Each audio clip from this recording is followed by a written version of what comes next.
enlaces químicos e interacciones intermoleculares. Propósito: reconocer las propiedades de los compuestos a partir de los tipos de enlaces entre átomos y moléculas. Hola, ¿cómo les va? Qué gusto estar nuevamente con ustedes. Seguramente habrán notado que en las relaciones humanas hay fuerzas de atracción y así entablamos amistades. O algo más. Pero también hay fuerzas de repulsión que nos llevan a rompimientos. Así es como, a lo largo de la vida, formamos y rompemos enlaces interpersonales. Entre átomos también se forman enlaces, pero resultan de interacciones que se establecen mediante los electrones. Los enlaces entre átomos dan lugar a la gran variedad de compuestos que se encuentran en la naturaleza. Hoy en nuestro programa hablaremos de los enlaces químicos, que es lo que une a los átomos en la formación de moléculas, ya sean estas de elementos o de compuestos. Veamos por ejemplo la reacción química que seguro conocen y que ocurre al poner en contacto bicarbonato de sodio con jugo de limón.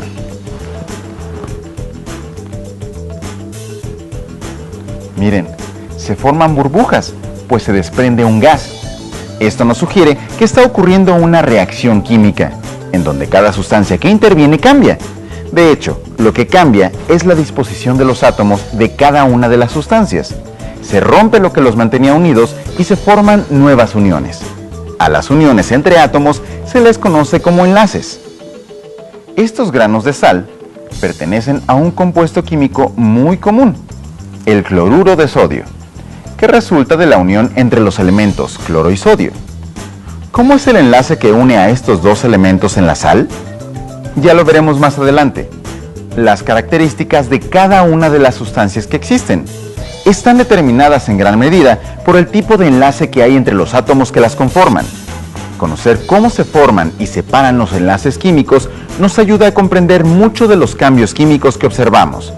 Recuerden tener una actitud científica que trata de buscar explicaciones de fondo a los fenómenos que observamos. ¡Empecemos entonces!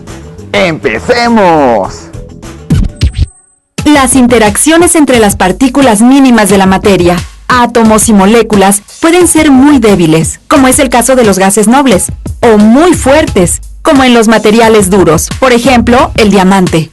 Las interacciones se llevan a cabo a nivel de electrones de la última capa u orbital, y son estas partículas subatómicas las que participan en la formación de enlaces químicos.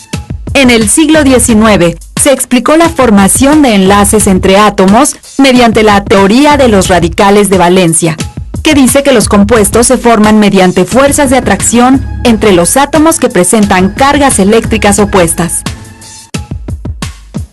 En 1916, el químico estadounidense Gilbert Lewis propuso que la reactividad de los elementos se explica por la tendencia a tener 8 electrones en su último nivel de energía, particularmente el carbono C, el nitrógeno N y los halógenos. Así, los átomos con menos de 8 electrones forman enlaces al ganar, perder o compartir electrones y estabilizar su último nivel de energía. A estos electrones de la última capa también se les conoce como electrones de valencia. A la teoría de Lewis se le conoce también como la teoría del octeto. Los átomos pierden, ganan o comparten electrones hasta estar rodeados por 8 electrones de valencia. Y para representar a los electrones de valencia, Lewis propuso el modelo de estructuras de puntos, o símbolo de Lewis. ¿Cómo es eso? En este modelo, el símbolo del elemento representa el núcleo del átomo, y los electrones externos están representados por puntos, motas o pequeñas cruces. Mira esto. En la molécula del yodo, al igual que la del cloro, cada átomo tiene 7 electrones en su última capa. Entonces, cada par de átomos comparten un electrón, de tal manera que ahora cada átomo tiene 8 electrones en su última capa, y así forman la molécula de yodo. A los electrones compartidos se les llama electrones de enlace. Ahora, veamos lo siguiente.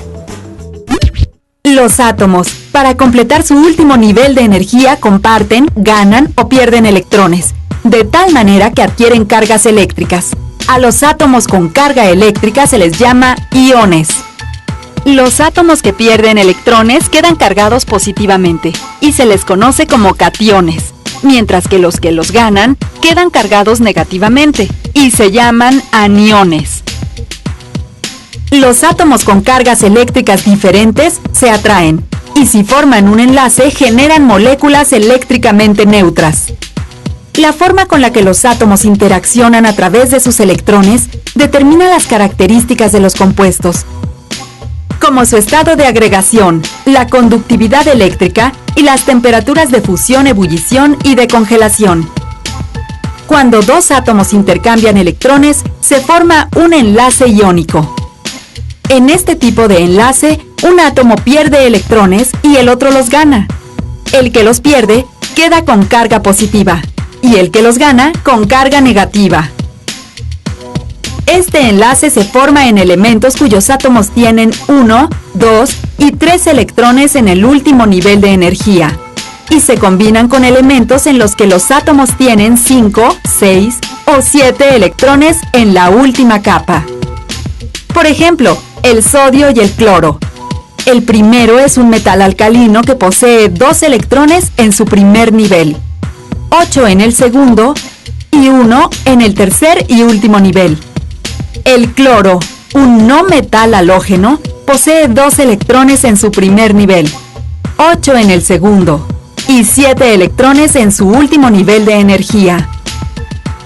Al unirse dos átomos, uno de cloro y otro de sodio, ocurre que el de sodio pierde un electrón, quedando cargado positivamente, que proporciona al cloro, con el cual este completa 8 electrones en su último nivel y quedando cargado negativamente.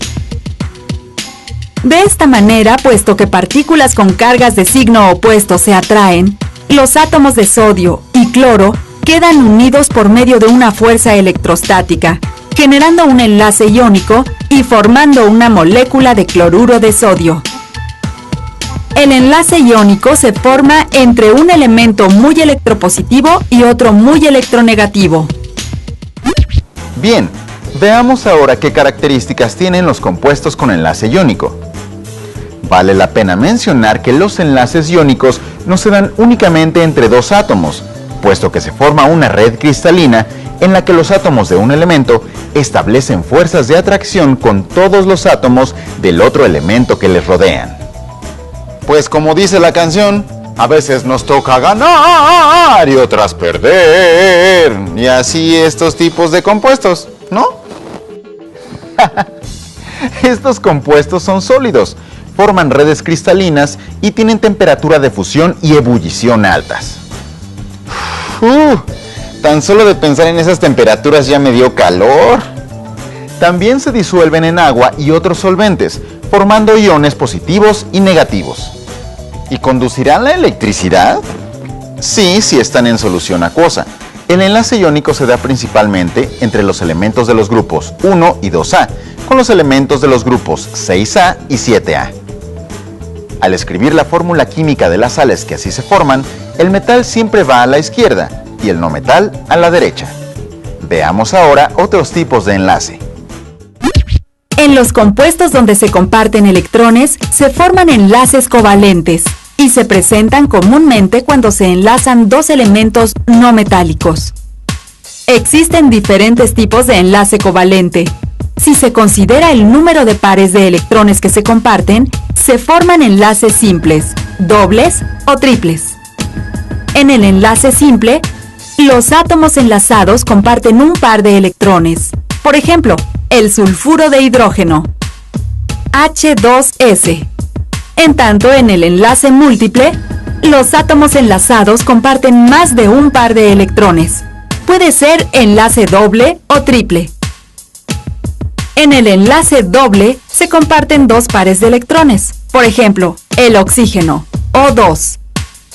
En el enlace triple se comparten 3 pares de electrones. Por ejemplo, el nitrógeno, N2. Según lo que vimos, estos compuestos solo comparten electrones, no los pierden ni los ganan. Me interesó lo del oxígeno, pues es el gas que nos sirve para respirar. ¡Qué bien! Entonces te explico. El oxígeno que respiramos requiere compartir un par de electrones. Cada átomo de oxígeno tiene 6 electrones y necesita 2 más para completar su octeto. Entonces los átomos se unen en pares compartiendo un par de electrones por átomo para formar la molécula de oxígeno. ¿Y un ejemplo de sólido? Bueno, los compuestos cuyas moléculas presentan este tipo de enlaces están principalmente en estado líquido o gaseoso. Otros tipos de enlace covalente son los que se forman por medio de un par de electrones, uno por cada átomo que participa en la unión. Son el enlace covalente normal y el enlace covalente coordinado. En el enlace covalente normal, cada átomo aporta un electrón a la formación del enlace. Por ejemplo, el cloro, Cl2, y cloruro de berilio, BeCl2. En el enlace covalente coordinado, únicamente uno de los átomos aporta el par electrónico enlazante. Como ejemplo tenemos el sulfuro de magnesio, MgS. Otra característica de los compuestos con enlaces covalentes es que sus temperaturas de fusión y ebullición no son elevadas. ¿Y de seguro no conducen la electricidad? Eso es cierto, y son solubles en solventes orgánicos, como el alcohol y el thinner. Oye, vaya que los enlaces covalentes son diferentes. Ya vimos enlaces simples y hasta triples, y ahora coordinados y no coordinados. No te desesperes, ¿a poco no es interesante? Nos faltan los enlaces polares. ¿Como los pingüinos? ¡Qué bueno que tienes sentido del humor! Veamos los enlaces covalentes polares. Una forma más de enlace covalente se identifica en donde las cargas eléctricas del enlace se encuentran ligeramente desplazadas con respecto a los núcleos de los átomos de las moléculas que conforman. Este desplazamiento hace que un extremo de la molécula esté cargado positivamente y el otro negativamente. De acuerdo con el grado de su polaridad, se identifican el enlace covalente apolar y el enlace covalente polar. Enlace covalente apolar. Los átomos comparten equitativamente los electrones. Generalmente participan átomos del mismo elemento no metálico. En ellos, la diferencia en electronegatividad es 0. Por ejemplo, tenemos al hidrógeno, H2.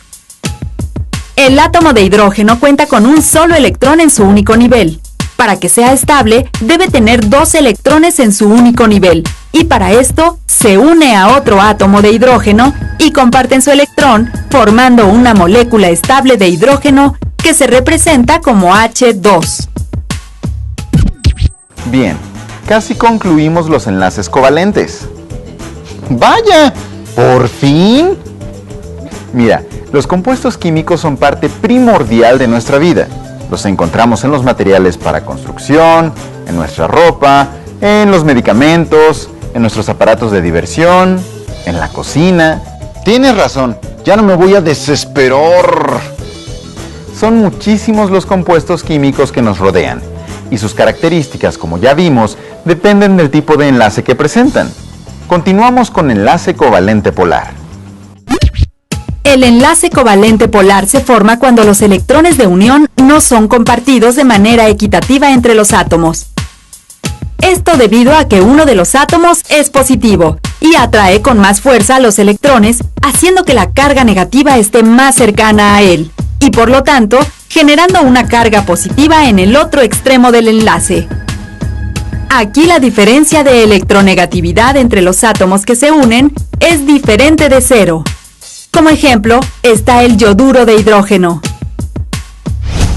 Otro ejemplo es el ácido clorhídrico, HCl. Aquí el cloro tiene mayor tendencia a ganar electrones que el hidrógeno. El par electrónico compartido está más cerca del cloro que del hidrógeno. El hidrógeno ha cedido un electrón, quedando cargado positivamente, y el cloro lo ha ganado, quedando cargado negativamente. Hasta aquí hemos visto los enlaces covalentes. Muchos compuestos presentan este tipo de enlace. He aprendido mucho, hasta me siento cargado positivamente. Supongo que ya no tienes dudas, así puedo continuar sin interrupciones tuyas. Ahora que lo mencionas, no me queda claro lo de la electronegatividad. Es fácil, se refiere a la capacidad de un átomo para atraer electrones en un enlace covalente. Yo soy como esos átomos que tienen mucha capacidad de atracción. ¿Y eso por qué lo dices? Porque atraigo a muchas chicas. Bueno, cada quien tiene su forma de aprender química. Esto ya me gustó. Así puedo aprender cómo atraer más chicas. Siempre y cuando ya no me interrumpas con tus ocurrencias. Otro tipo de enlace es el que se da entre metales, y es el enlace metálico. Los átomos de los elementos metálicos se agrupan muy juntos unos con otros, por lo que se dan estructuras muy compactas. En este enlace, los electrones de valencia se mueven con libertad en los orbitales de valencia de los átomos, por lo que son excelentes conductores de electricidad y calor.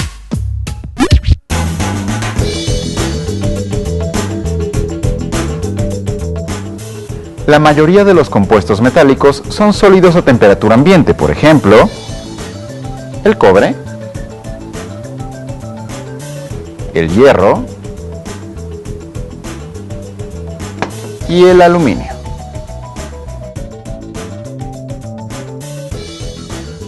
Pero no son tan resistentes. Mira cómo se dobla este aluminio. Claro, son maleables y los podemos doblar o moldear para hacer diferentes cosas.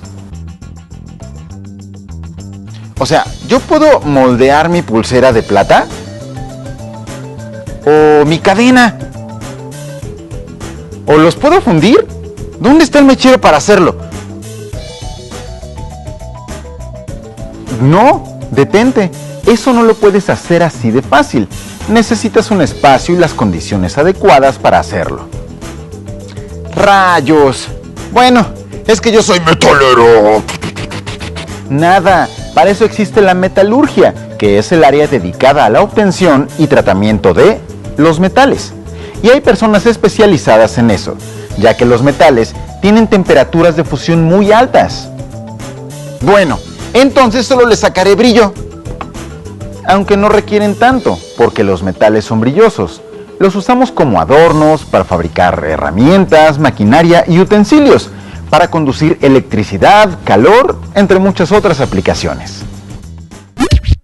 Hablaremos ahora de las fuerzas intermoleculares de los líquidos y gases. En un gas, las moléculas están muy separadas y se mueven a gran velocidad, chocando muchas veces entre ellas y con las paredes del recipiente que lo contiene. La falta de fuerza de atracción intensa entre las moléculas permite a un gas expandirse para llenar su recipiente. En los líquidos, las fuerzas de atracción intermolecular, también llamadas de cohesión, son lo bastante fuertes como para mantener juntas las moléculas. Por ello son más densos y mucho menos compresibles que los gases. A diferencia de los gases, los líquidos tienen un volumen definido independientemente del tamaño y la forma de su recipiente. Sin embargo, las fuerzas de atracción en los líquidos no tienen la intensidad suficiente para evitar que las moléculas se muevan unas respecto a otras. Por ello, pueden verterse y tomar la forma de su recipiente. Las sustancias, como ya sabemos, pueden presentarse en estado líquido, sólido o gaseoso. Como acabamos de ver, las fuerzas de atracción en las moléculas son diferentes en los distintos estados de agregación. ¿Qué te parece si tú y yo medimos nuestras fuerzas? Bueno, pero vas a ver que yo te voy a ganar. Ándale, éntrale, mira, así. No, ¿para qué? De todas formas yo te ganaría. Yo me refería a las fuerzas intermoleculares de los líquidos y gases. ¿Y eso cómo afecta a las sustancias? No es que las afecte. Con la siguiente información, todo te va a quedar más claro. La intensidad de las fuerzas intermoleculares de diferentes sustancias varía dentro de un intervalo amplio, pero generalmente son mucho más débiles que los enlaces iónicos o covalentes. Muchas propiedades de los líquidos, incluido su punto de ebullición, reflejan la intensidad de las fuerzas intermoleculares. Por ejemplo, dado lo débil de las fuerzas entre las moléculas de ácido clorhídrico, hierve a una temperatura muy baja. Cuando más intensas son las fuerzas de atracción, más alta es la temperatura de ebullición. Existen tres tipos de fuerza de atracción entre moléculas neutras. Fuerzas dipolo-dipolo, fuerzas de dispersión de London y fuerzas de puente de hidrógeno. Estas fuerzas también se denominan fuerzas de Van der Waals. El enlace conocido como puente de hidrógeno es típico de las moléculas del agua. El oxígeno, al tener 6 electrones en su última capa, completa los 8 con los electrones de los 2 hidrógenos, con los que forma una molécula de agua.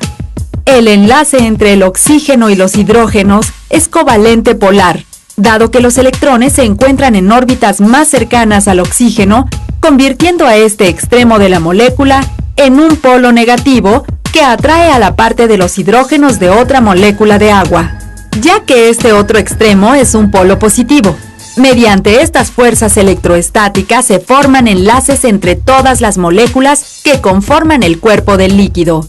A estas uniones se les llama puentes de hidrógeno. El puente de hidrógeno se da también en los compuestos que tienen enlaces OH, NH o FH. Aunque suene trillado, el agua es un líquido vital y se encuentra cubriendo 3/4 partes del planeta. Nuestro cuerpo está constituido en su mayoría por agua. Pues es que tomamos mucha agua. No, esa cantidad es la que nuestro cuerpo requiere para realizar sus funciones óptimamente. Debemos ser conscientes de que el agua es importantísima tanto para nosotros como para otros seres vivos, como las plantas. En adelante la usaré eficientemente. Sí, no debe usarse de manera inapropiada y excesiva, porque es un recurso que puede agotarse. Yo tengo una duda. Dime, el agua tiene un punto de ebullición muy alto. ¿Por qué? El agua es una molécula ligera y debería hervir a temperaturas bajas. Pero debido a los puentes de hidrógeno, se requiere mucha energía para romperlos y por eso hierve a temperaturas muy altas. ¿Y el hielo por qué flota en el mar? Otra vez, los puentes de hidrógeno tienen que ver. Estos determinan la estructura del hielo. El hielo hexagonal, al tener espacio vacío, es menos denso que el agua líquida y eso hace que flote. ¡Qué interesante es la química! ¿Verdad que sí? Por hoy es todo. Hasta pronto.